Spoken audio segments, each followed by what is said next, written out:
ચાલો હવે આપણે નેક્સ્ટ ટોપિક જોઈએ, ચલ બળ વડે થતું કાર્ય.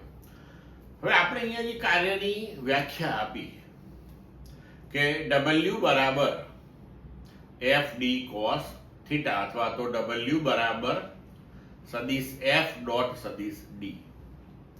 આ વ્યાખ્યાની અંદર સ્થાનાંતર દરમિયાન આપણે બળને અચળ ગણેલું છે, પણ એવું જરૂરી તો છે નહીં કે દરેક વખતે બળ અચળ હોય. હવે ધારો કે સ્થાનાંતર દરમિયાન બળ બદલાઈ રહ્યું છે તેવો કિસ્સો હોય તો પછી આપણે કાર્યની ગણતરી કેવી રીતે કરવી જોઈએ. હવે તેના માટે જુઓ, આપણે પહેલા જે આપણું ચલ બળ છે કે જે બળ સ્થાનાંતર સાથે બદલાઈ રહ્યું છે તે બળ વિરુદ્ધ સ્થાનાંતરનો આલેખ તૈયાર કરીએ. ધારો કે આકૃતિમાં દર્શાવ્યા મુજબ આપણે બળ વિરુદ્ધ સ્થાનાંતરનો આલેખ અથવા તો સ્થાનનો આલેખ આ આકૃતિમાં દર્શાવ્યા મુજબનો પ્રાપ્ત થાય છે. એટલે એ આલેખ આપણો આ છે. પહેલા તો આ આપણો આલેખ છે, બરોબર. હવે આપણે પદાર્થ જ્યારે પ્રારંભિક સ્થાન xi બરોબર એટલે આ સ્થાનથી અંતિમ સ્થાન xf ઉપર પહોંચે છે, આ ચલ બળની અસર હેઠળ તે દરમિયાન કુલ કેટલું કાર્ય થાય છે તે ગણવું છે. હવે આપણે જાણીએ છીએ કે કાર્ય બરાબર બળ ગુણ્યા સ્થાનાંતર. તો હવે આપણે અહીંયા એક કામ કરીએ કે આ જે આલેખ છે એની નીચેનો જે કુલ વિસ્તાર છે આખો, એને અસંખ્ય પાતળી એવી પટ્ટીઓમાં વિભાજિત કરી દઈએ આકૃતિમાં દર્શાવ્યા મુજબ. અને ધારો કે તેમાંની કોઈ આપણે આવી એક ડાર્ક કરેલી આ એક પટ્ટી ધ્યાનમાં લઈએ. આપણે તો અહીંયા થોડીક મોટી બતાવી છે સમજવા માટે, પણ આપણે તેને અત્યંત સૂક્ષ્મ છે એવું વિચારવાનું છે, બરોબર. હવે જુઓ કે આ જે પટ્ટી છે એનું આપણે ક્ષેત્રફળ લઈએ, બરોબર. તો આ ઊંચાઈ જે છે એ આપણને શું આપશે? અહીંયા બળ આપશે. અને અહીંયા આગળ જે છે x અક્ષ ઉપરનો ભાગ એનો એ આપણને સ્થાનાંતર આપશે. તો બળ ગુણ્યા સ્થાનાંતર થયું તો પછી આ જે આપણે પાતળી પટ્ટી વિચારી છે અહીંયા આગળ તેનું ક્ષેત્રફળ જે છે એ આપણને કાર્ય આપે. હવે આપણને એમ થાય કે સાહેબ આપણે આ પટ્ટીનું ક્ષેત્રફળ ગણીએ અને એને આપણે કાર્ય લીધું તો એ ક્ષેત્રફળની અંદર આ ઉપરનો ભાગ તો ગણતરીમાં આવતો નથી. પણ અહીંયા આપણે પહેલા જ કહ્યું કે આ પટ્ટી જે છે એના ધારો કે તમે આ જે એક આપણે ડાર્ક પટ્ટી બતાવી એના ધારો કે મને 10 ભાગ કરો, આના 10 ભાગ કરો, એટલી સૂક્ષ્મ પાતળી પટ્ટી બનાવો તો પછી આ જે આખો તેનો ક્ષેત્રફળ છે તેના સરખામણીમાં આ ઉપરનું જે વધારાનું ક્ષેત્રફળ તમને અહીંયા આવે છે એ સાવ સાવ સાવ અવગણ્ય હોય, બરોબર.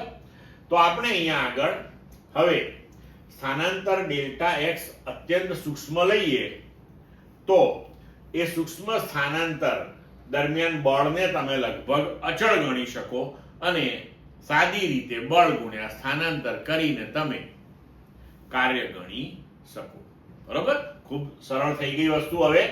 હવે જુઓ તો આ એક સૂક્ષ્મ ડેલ્ટા x જેટલું સ્થાનાંતર આપણે વિચારીએ તો તે દરમિયાન આ કાર્ય ડેલ્ટા W કેટલું થશે? તો કે f જે x નું વિધેય છે એટલે કે સ્થાનાંતરનું વિધેય છે તો f ઇન્ટુ ડેલ્ટા x, બરોબર છે. અને આ આપણને આ પટ્ટીના ક્ષેત્રફળથી મળે.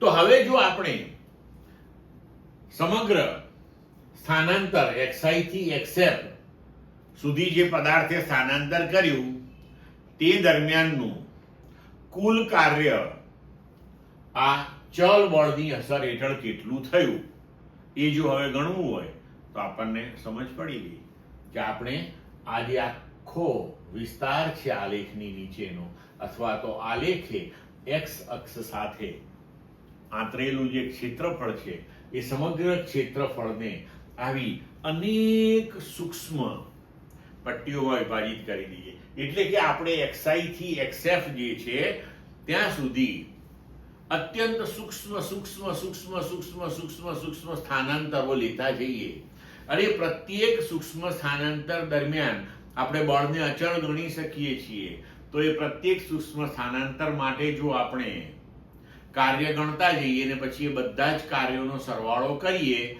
તો આપણને કુલ કાર્ય મળી જાય. તો એવા કિસ્સામાં આપણે એવું કહી શકીએ કે આ આલેખે x અક્ષ સાથે જે ક્ષેત્રફળ આંતર્યું છે એ સમગ્ર ક્ષેત્રફળ આપણને આ ચલ બળની અસર હેઠળ થતું કુલ કાર્ય આપે. હવે જો આપણે અત્યંત સૂક્ષ્મ સ્થાનાંતરો લેતા જઈએ delta x1 delta x2 delta x3 અને પ્રત્યેકને અનુરૂપ અચળ બળ જો આપણને f1 f2 f3 up to fn મળતા હોય તો આપણે સૂક્ષ્મ કાર્યો ગણી શકીએ. ડેલ્ટા w1 બરાબર f1 delta x1 delta w2 બરાબર f2 delta x2 up to delta wn બરાબર fn ડેલ્ટા xn. બરોબર છે. હવે આપણે આગળ વધીએ. આ બધાયનો આપણે સરવાળો લઈ લઈએ.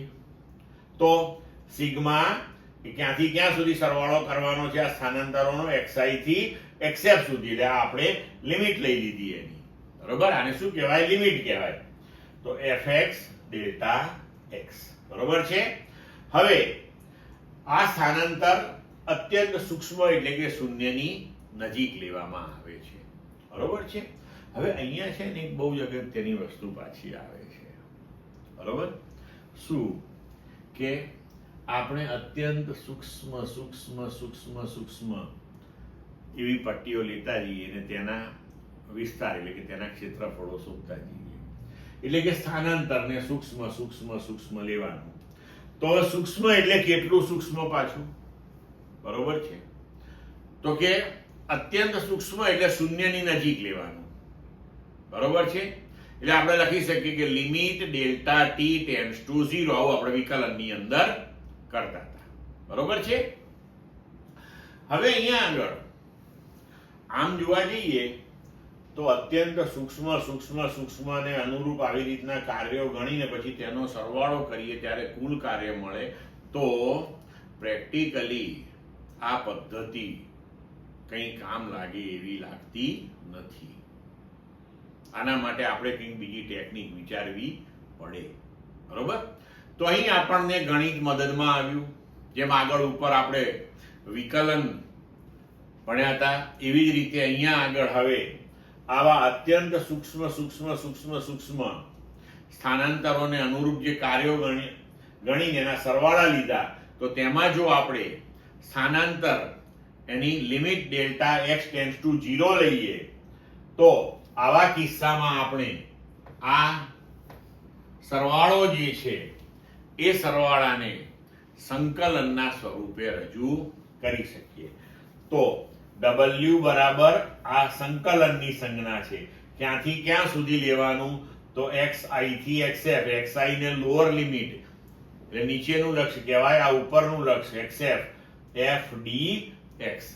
એટલે સંકલન કરો અને with respect to dx એટલે સ્થાનાંતરની સાપેક્ષે બળનું સંકલન કરવાનું આપણે xi થી xf સુધીનું. બરોબર છે.